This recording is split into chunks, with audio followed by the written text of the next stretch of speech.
Hello student, welcome to my YouTube channel top earth में। आज हम देखेंगे बच्चों समरूपता। अभी समरूपता पार्ट 1 में अभी हम लोग देखें 1.3 हो चुका है। अभी 1.4 स्टार्ट करने के लिए तो यहाँ पे हम बच्चों देखेंगे प्रमेय देखेंगे। तो प्रमेय देखने के बाद ही हम लोग 1.4 हल कर सकते हैं। तो ये जो प्रमेय हम देखेंगे वो किसके ऊपर आधारित रहेगा? 1.4 के ऊपर आधारित रहेगा। तो बच्चों यहाँ पे 1.3 ख़त्म हुआ तो आज हम प्रमेय देख लेंगे। अभी प्रमेय में दिया हुआ है 2 त्रिभुज हैं। दोनों त्रिभुज क्या हैं? समरूप त्रिभुज हैं। अभी 2 समरूप त्रिभुज हैं। यहाँ पे प्रमेय अगर दिया रहेगा, क्योंकि एग्जाम में पूछ सकता है कि 2 समरूप त्रिभुजों के क्षेत्रफलों का अनुपात उनकी संगत भुजाओं का वर्गों। अभी यहाँ पे संगत भुजाओं के वर्गों के अनुपात के बराबर होता है। तो यहाँ पे भुजाओं के वर्गों हमें लिखना है, भुजाओं के वर्गों के अनुपात के बराबर होता है। तो यहाँ पे 2 त्रिभुज दिए हुए हैं ABC और PQR। तो इनके क्षेत्रफलों का अनुपात, अभी इनके क्षेत्रफलों का अनुपात हमें जो भुजा रहेगा उसका अनुपात लेकर, उनकी संगत भुजाओं का अनुपात लेकर उनका वर्ग करना है और उनके अनुपात बराबर होना चाहिए। तो दत्त में पहले हम लोग लिखते हैं क्या दिया है। दत्त में दिया है कि 2 त्रिभुज है ABC और PQR और ये समरूप त्रिभुज है। तो हम लोग क्या लिखेंगे कि त्रिभुज ABC समरूप है त्रिभुज PQR। तो ABC समरूप है किसके? PQR। तो देखेंगे BC पर लंब है, बराबर दिया है कि AD किस पर लंब है? AD। तो हम लोग यहाँ पे लिख देंगे कि AD लंब है, किस पर लंब है? BC पर लंब है, बराबर। अभी ABC में हो गया। अभी PQR में देखेंगे तो PS लंब किस पर है? PS लंब है किस पर? QR। तो हम लोग क्या लिखेंगे? PS लंब QR। तो यहाँ पे हो गया। इतना दत्त साथ हम लोग दत्त लिख दिए। डायग्राम दिया है त्रिभुज, ये दोनों समरूप हैं और उस पर कौन लंब है किस पर, तो हम दोनों लिख दिए। अभी हमें सिद्ध क्या करना है कि इनका त्रिभुजों का क्षेत्रफल, अगर त्रिभुजों का क्षेत्रफल हम क्या लेंगे? 2 त्रिभुज ले रहे हैं। एरिया ऑफ ए से एरिया होता है त्रिभुज ABC अपॉन एरिया ऑफ त्रिभुज PQR। दोनों त्रिभुज का अनुपात बोला है, दोनों त्रिभुजों के क्षेत्रफलों का अनुपात। क्षेत्रफल एरिया मतलब क्षेत्रफल होता है, इनके अनुपात बराबर। अभी इनका अनुपात बराबर होता है उनकी संगत भुजाओं के वर्गों का अनुपात। उनकी संगत भुजाओं के वर्गों का अनुपात होता है। तो हम यहाँ पे क्या लिखेंगे? संगत भुजाओं का वर्ग। अभी संगत भुजाएं क्या क्या होंगी? 3 भुजाएं होती हैं त्रिभुज में, तो इसका संगत क्या हो जाएगा? A हो जाएगा, बराबर।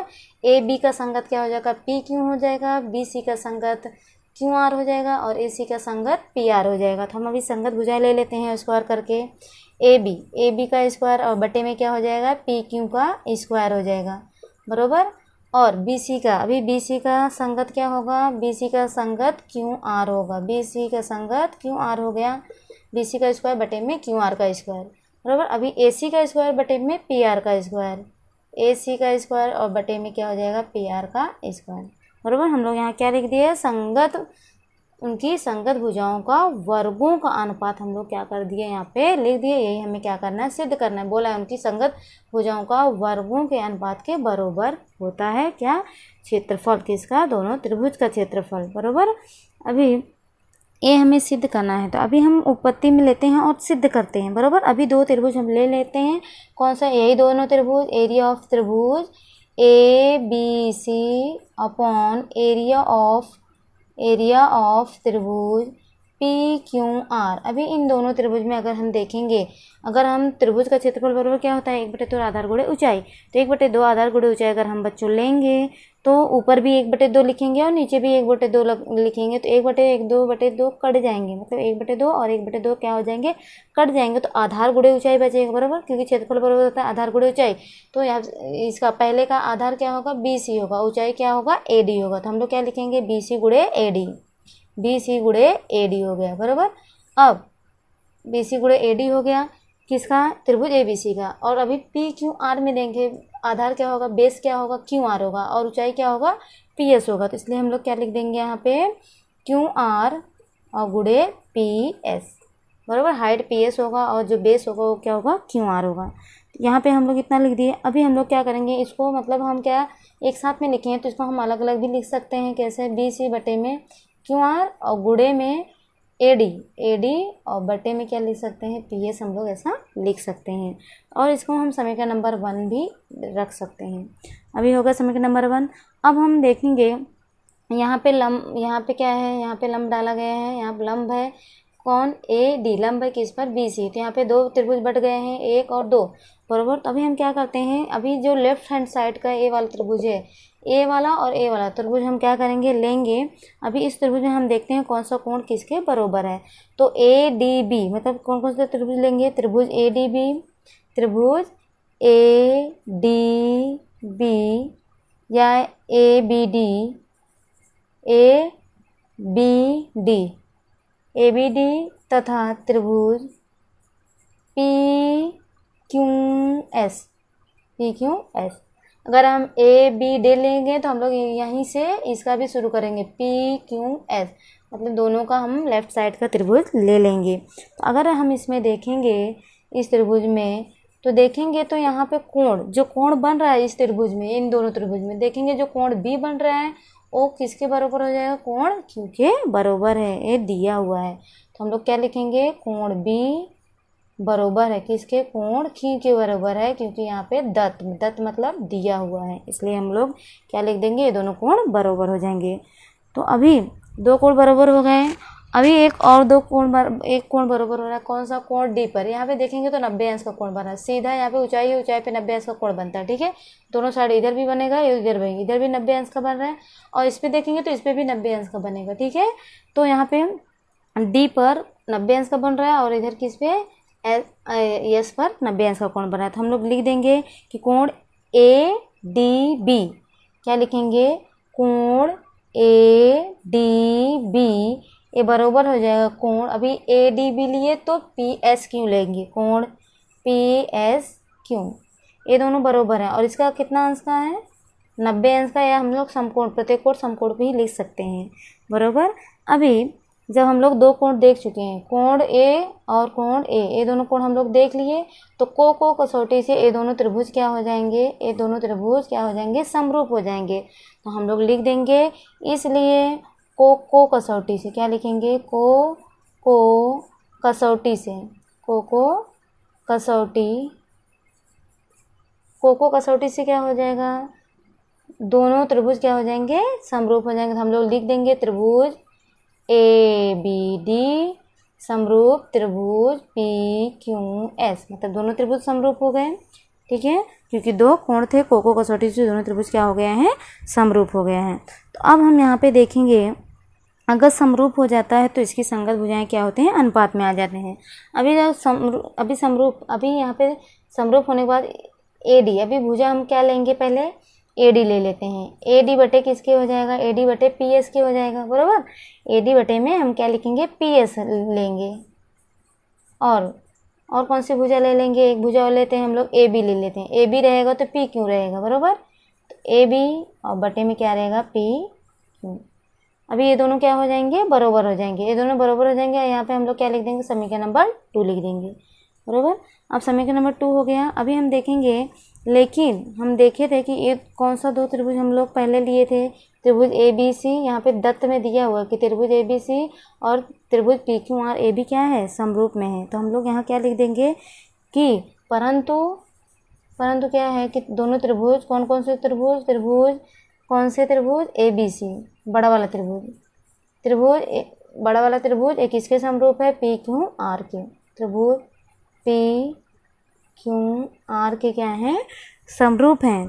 तो अगर AB समरूप त्रिभुज हैं तो AB क्या हो जाएंगे, इनकी संगत भुजाएं भी क्या हो जाएंगे, बटे में हो जाएंगे, अनुपात में हो जाएंगे। तो इसकी संगत भुजाएं हम लिख सकते हैं, क्या लिखेंगे हम लोग इसकी संगत भुजाएं। अभी हम लोग अगर AB लेंगे तो क्या लेंगे, PQ लेंगे, बराबर। तो AB बटे में क्या हो जाएगा, PQ, AB बटे में PQ हो गया।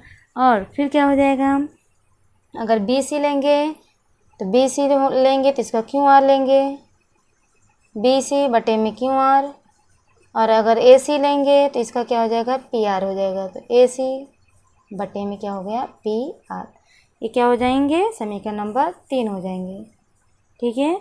तो यहाँ पे ये तीनों क्या हो जाएंगे, बराबर हो जाएंगे। और इसके बाद हम देखेंगे कि समीकरण नंबर 2 और 3 से, 2 और 3 में अगर हम देखेंगे तो ए सब बराबर हो जाएंगे। ए डी बटे में पी एस और ए बी बटे में पी क्यू, ए बराबर है। अभी ए बी बटे में पी क्यू यहाँ पर भी है बराबर, ए इन दोनों के बराबर है, मतलब ये चारों क्या हो जाएंगे, एक दूसरे के बराबर हो जाएंगे। ठीक है, जब एक दूसरे के बराबर हो जाएंगे तो एरिया ऑफ त्रिभुज ए बी सी और बटे में एरिया ऑफ त्रिभुज पी क्यू आर, त्रिभुज पी क्यू आर हम लोग क्या लिख सकते हैं, कैसे लिखेंगे, एरिया ऑफ त्रिभुज, एरिया ऑफ त्रिभुज ए बी सी और बटे में एरिया ऑफ त्रिभुज पी क्यू आर। ए हमें क्या करना है, सिद्ध करना है। तो सिद्ध क्या करना है, यहाँ पे हम देखेंगे, अभी यहाँ पे देखेंगे तो हमें यहाँ पे क्या आया है, यहाँ पे इतना आया है बराबर। तो इसमें हम लोग क्या रखेंगे, बी सी बटे में क्यू आर और गुणे में ए डी और बटे में पी एस। अभी ये लिखने के बाद अगर देखेंगे तो अगर बी सी को हम बी सी ही लिखेंगे, बटे में क्यू आर लिखेंगे, लेकिन यहाँ पे जो देखेंगे तो यहाँ पे ए डी पी एस, अभी ए डी पी एस देखेंगे समीकरण नंबर 2 और 3 में, समीकरण नंबर 2 3 में देखेंगे ए डी और पी एस किसके बराबर है, किसके बराबर है, ए बी बटे में पी क्यू। अभी ए बी पी क्यू किसके बराबर है, बी सी बटे में क्यू आर बराबर। तो मतलब इसके जगह पे हम लोग क्या कर सकते हैं, इसके जगह पे हम क्या कर सकते हैं, बी सी लिख सकते हैं, बी सी बटे में क्यू आर हम लिख सकते हैं। तो यहाँ पे इसके जगह पे हम लोग क्या लिख रहे हैं, बी सी बटे में क्यू आर बराबर।